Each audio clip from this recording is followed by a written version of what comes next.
the Geek Speak Video Show at Coastside Comics here in Pacifica, California for the one-shot, the first one. So 116D Manor Drive in Pacifica, that's where you find it, coastsidecomics.com online. So let's talk to the owner, Romy. Come on in here and join me.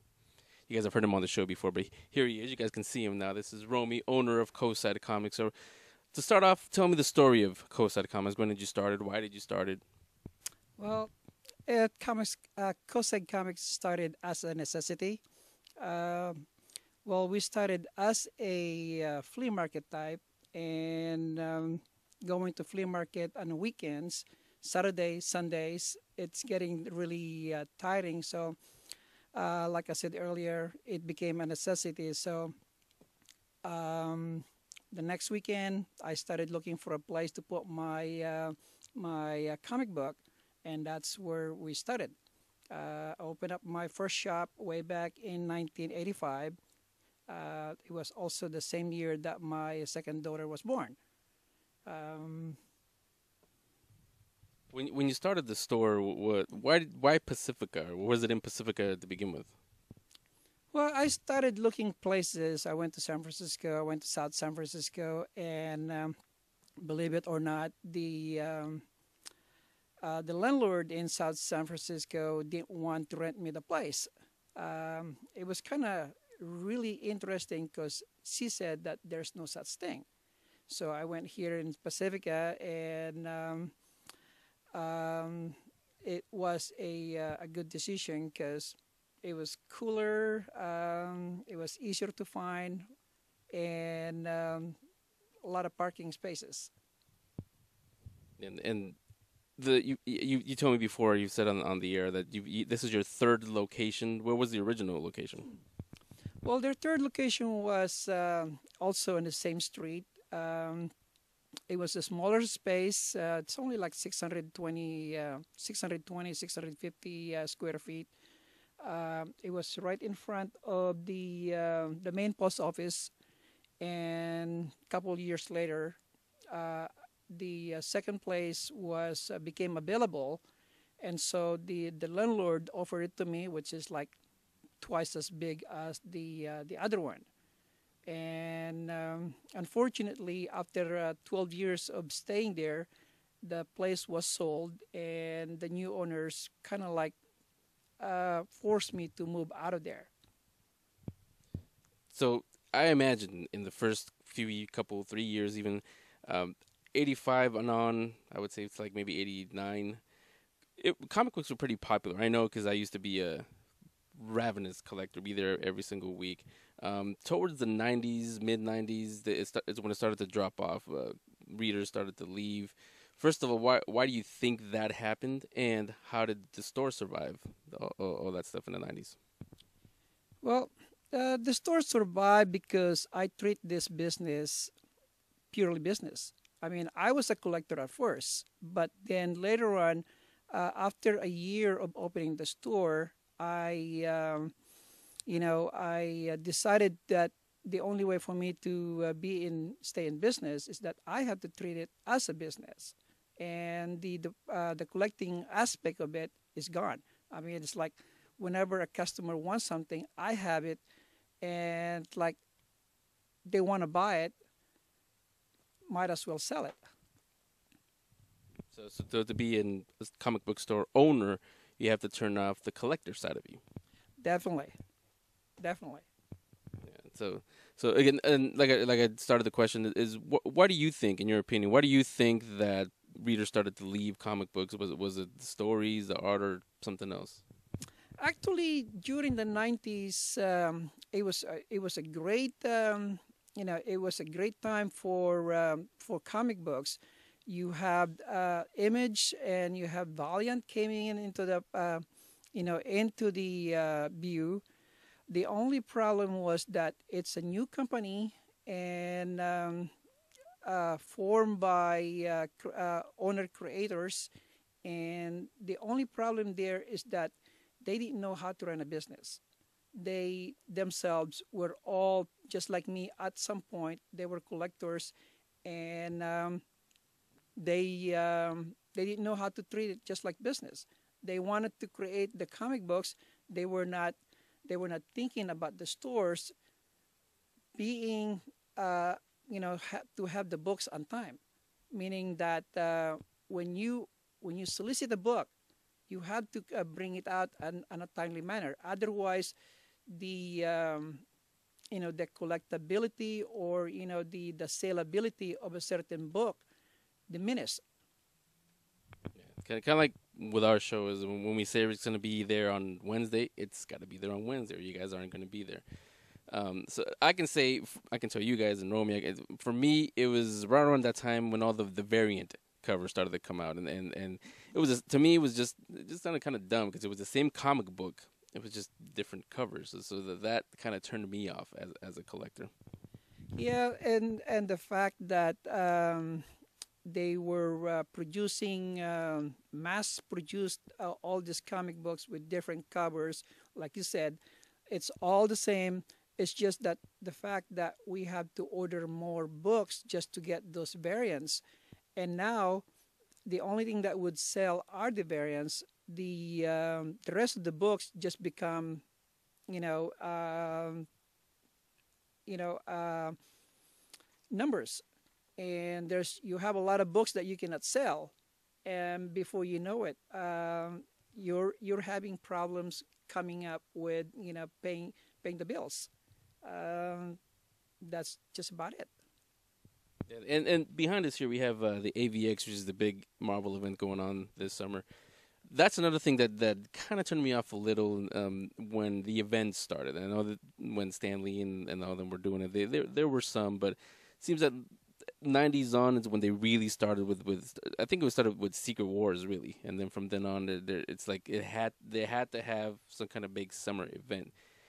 Have you noticed that people collect them when they come out single issue, or they wait till, like you have here behind you, when they're collected in a whole collection? They do buy the issues as they come in because you want to be on top of what's going on.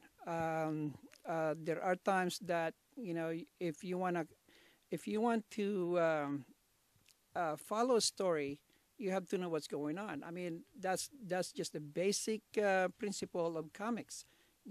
It's just like what was it called now? It's a series. It's a soap opera in print. Yeah, and there's no TiVo for comic books, so you have to come in here and get it yourselves. So, 10, 11 years ago now, actually, Free Comic Book Day started.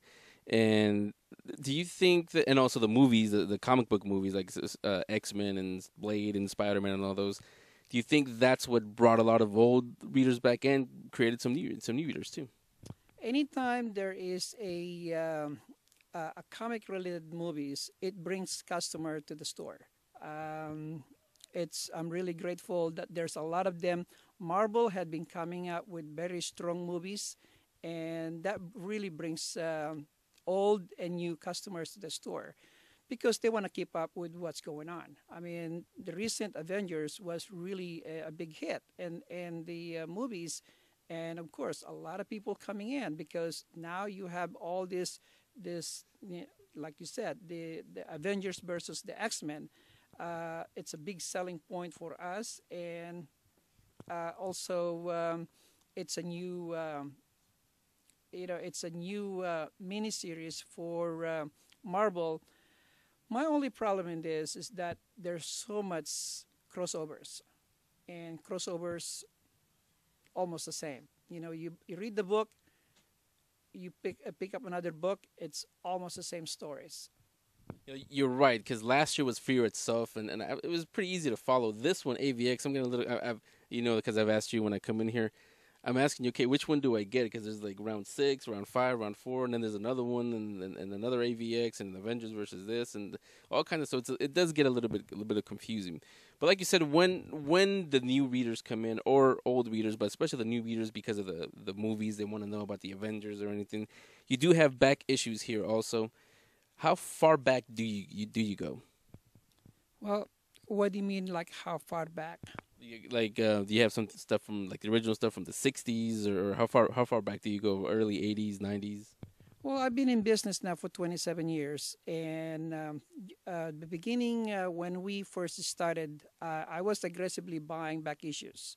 That's because up until in the 90s, when we have a inundated with comic books, and there's just so many comic books, we stopped buying them. We do have some books on the 60s, maybe even a little bit on the 50s, but back issues nowadays is dead. I can say that because just like anything else, people always comes in for the new stuff. They want to keep up with the new stories. That's all about it. Now, because of the show, the Geek Speak show, now the video show now, so I'm pretty busy, so I don't really get to collect like I used to. Do people still collect as much, or they just come and buy single issues and go away for a while? My philosophy in here is that, again, I treat my store as a business. People comes in here and thinking that comic books are still collectibles.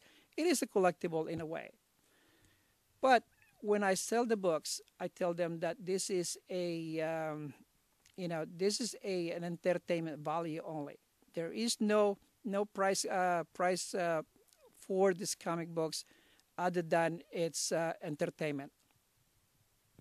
And when they come in and buy them, do you set up pull lists in the store? And if you do, how does one go about signing up for one? Well, first of all, we do have a lot. We have a little over 100 people on our pull list. Basically, people comes in here and tells me what they want. We have a minimum of 10 pull lists. We expect the customers to check our website, what comes in on a weekly basis. And if there is something in there, we expect the customers to pick up their books weekly. Reason for that is that the comic books is just like it's got its own shelf life.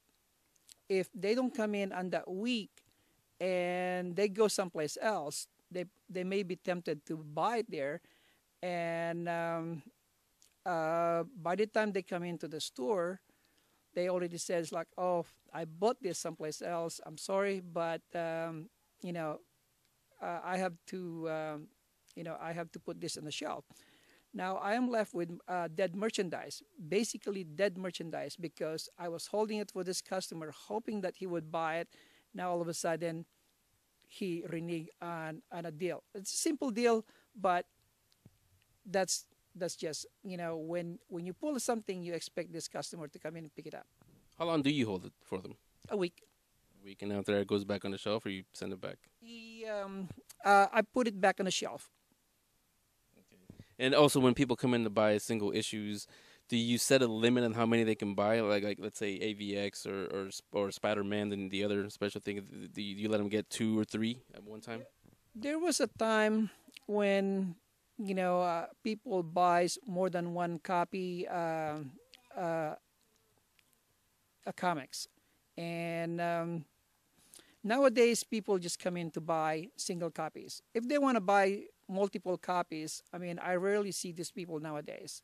Like I said earlier, we sell these comic books as a entertainment value only.